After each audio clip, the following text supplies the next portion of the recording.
ଖାଇକି ଆସିଛ? କଣ ଖାଇଛ? ଭାତ। ତମେ? ଇପି ଖାଇଛ? ତମେ? କଣ ଖାଇଛ? ଭାତ। ତମେ? ଭାତ। ହଉ। ତମକୁ ଗପ ଶୁଣିବାକୁ ଭଲ ଲାଗେ ନା? ଭଲ ଲାଗେ? ଆଜ୍ଞା କହିବ। ଆଚ୍ଛା କହିଲ ଏଇଟା କି ପତ୍ର? ତୁଳସୀ ପତ୍ର। ଏଟା ବାସେ ନା? କେମିତି ବାସେ? ଶୁଙ୍ଘିଲା ଏଟା ବାସିଲା ନାହିଁ? ଆସୁଛି? ଭଲ ବାସ୍ନା ହଉଛି ନା? ଭଲ ବାସ୍ନା ହଉଛି ନା? ଶୁଙ୍ଘିବ? ଦେଖିଲ ତୁଳସୀ ପତ୍ର 2 ପତ୍ର ଆଣିଲେ ବି ବାସ୍ନା ହଉଛି କେମିତି? ସେମିତି ଆମେ ଆଜି ଗୋଟେ ଗପ ଶୁଣିବା କଣ? ତୁଳସୀ 2 ପତ୍ରରୁ ବାସେ ନା? ଥାଉ। ତୁମ ପରି ଛୋଟ ପିଲାଟିଏ ହେଲା ଗାଁ ଚାରିଆଡେ କଣ କରୁଥିଲା? ପାଠ ପଢିବାକୁ ଯାଉଥିଲା। ତମେ ସବୁ ପାଠ ପଢିବାକୁ ଆସିଛ ନା? ତାପରେ କଣ ବର୍ଷା ଦିନ ହେଇଥାଏ ହେଲା। ବର୍ଷା ଦିନରେ କଣ ହୁଏ? ପଡିଆରେ ବର୍ଷା ଦିନେ ବର୍ଷା ହୁଏ ହେଲା। ବର୍ଷା ଯୋଗୁ କଣ ହେଲା? ରାସ୍ତାଘାଟ ପୁରା କାଦୁଅ ହେଇଯାଇଥିଲା। କଣ ହେଲା? ଛୁଆଟି ଗୋଡ ଖସିଗଲା, ଗଳି ପଡିଲା। ତାପରେ କଣ ହେଲା? ଦେହ ହାତ ସବୁ କାଦୁଅ ପାଣି ହେଇଗଲା ହେଲା। ଓଦା ହେଇଗଲା। ତାପରେ ସେଇ ଓଦା ଡ୍ରେସରେ କଣ ସେ ସେଇ କଣ ପାଠ ପଢିବାକୁ ଯାଇଥିଲା ହେଲା।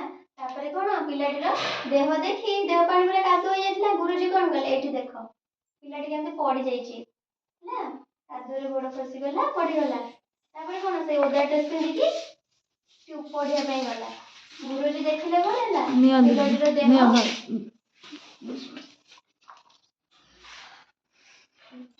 ପୁରା ଓଦାରେ ଜୁଡୁ ବୁଡୁ ହେଇଯାଇଛି।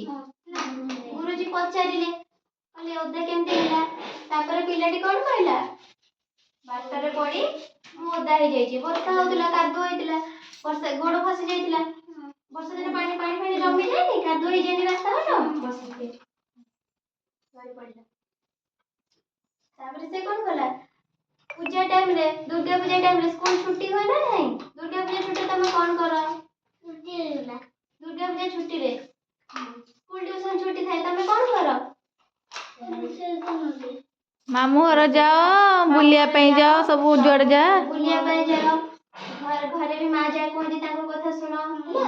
ସେମିତି ପିଲାଟି କଣ କଲା? ରାସ୍ତାଘାଟ ଯୋଉ କାଦୁଅ ହେଇଥିଲା ସେ ପଡି ଯାଇଥିଲା। ସବୁ ପିଲାଙ୍କୁ ଡାକି ତାଙ୍କ ସାଙ୍ଗମାନଙ୍କୁ, ତମ ସାଙ୍ଗ ଯେମିତି ଏମାନେ ହେଲା ସେମିତି ସେ ତାଙ୍କ ସାଙ୍ଗମାନଙ୍କୁ ଡାକିକି ସେ ରାସ୍ତାଘାଟ କଣ ସେ ଯୋଉ ପାଣି ହେଇଯାଇଥିଲା ସେଠି ମାଟି ଫାଟି ପକେଇକି ସଜାଡି ଦେଲେ ରାସ୍ତାକୁ।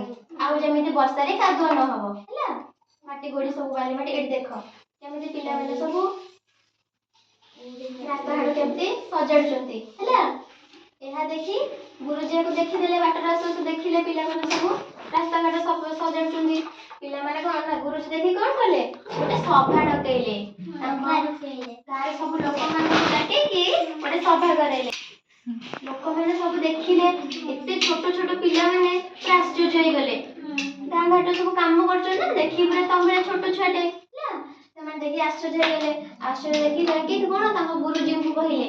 ଗୁରୁଜୀ ବି ଆସିକି ଦେଖିଲେ। ତାପରେ କଣ କଲେ? ଗାଁରେ ଗୋଟେ ଗଛ ମୂଳେଇକି ସଭା ବସେଇଲେ ସମସ୍ତଙ୍କୁ ଡାକିକି ହେଲା। ସଭା ଡାକିକି ବସେଇଲେ। ପିଲାଟିକୁ ପୁରା ସାବାସୀ ଦେଲେ ହେଲା। କଣ କହିଲେ?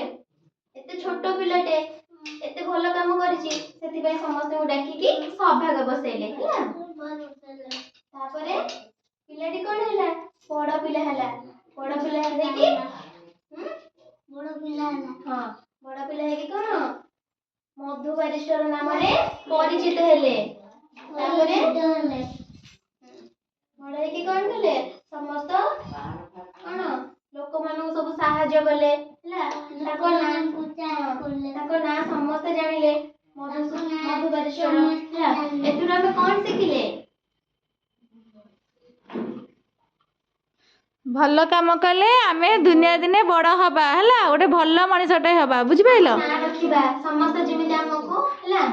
ସମସ୍ତେ ଆମକୁ ତମ ନାଁରେ ଯେମିତି ଜାଣିବେ ହେଲା।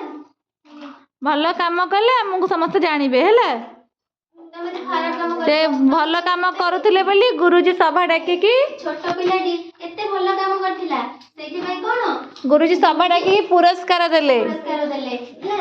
ତାପରେ ବଡ ପିଲା ହେଲା, ସମସ୍ତ ଦୁଃଖୀ ରୋଗୀଙ୍କ ସେବା କଲେ, ଭଲ କାମ କଲେ, ସେଥିପାଇଁ ତାଙ୍କ ନାଁ ସମସ୍ତେ ଆଜି ବି ତାଙ୍କ ନାଁ ସମସ୍ତେ ମନେ ରଖିଛନ୍ତି। ସେମିତି ତମେ ବି ଭଲ କାମ କରିବ ହେଲା, ବଡ ହେଇକି ତମ ନାଁ ଯେମିତି ସମସ୍ତେ ଏମିତି ଗାନ କରନ୍ତୁ ହେଲା। ମୁଁ ଚାଖିନି ଆଜି ପର୍ଯ୍ୟନ୍ତ। ତାଳି ମାର। ଭଲ ଲାଗିଲାନି? ଗପ ଭଲ ଲାଗିଲା ନା? ଯାହାକୁ ଭଲ ଲାଗିଲା ତ ତାଳି ମାରି ଦିଅ। ଗପଟାର ନାଁ କଣ ଥିଲା? ତୁଳସୀ ଦୁଇ ପତ୍ରରୁ ବାସେ। ଏ ଗପରେ କାହା ବିଷୟରେ କୁହାଯାଇଛି? କାହା ବିଷୟରେ କୁହାଯାଇଛି? ମଧୁ ବାରିଷ୍ଟରଙ୍କ ବିଷୟରେ। କାହା ବିଷୟରେ? ସେ ଦିନେ ନା ଦିନେ ବଡ ଲୋକ ହେବେ ବୋଲି ତାଙ୍କର ଛୁଆ ବେଳୁ ଜଣା ପଡି ଯାଉଥିଲା ତାଙ୍କ କର୍ମରୁ ହେଲା। ସେ ଯୋଉ ଭଲ କାମ କରୁଥିଲେ ସେଇଆକୁ ଦେଖିକି ସମସ୍ତେ ଜାଣି ପାରୁଥିଲେ ଯେ ସେ ଦିନେ ନା ଦିନେ ବଡ ମଣିଷ ହେବେ। ସତରେ ବି ସେ ବଡ ହେଇକି ଭଲ ନାଁ କଲେ ହେଲା, ଜଣେ ବାରିଷ୍ଟର ହେଲେ। ମଧୁ ବାରିଷ୍ଟର। ସରିଗ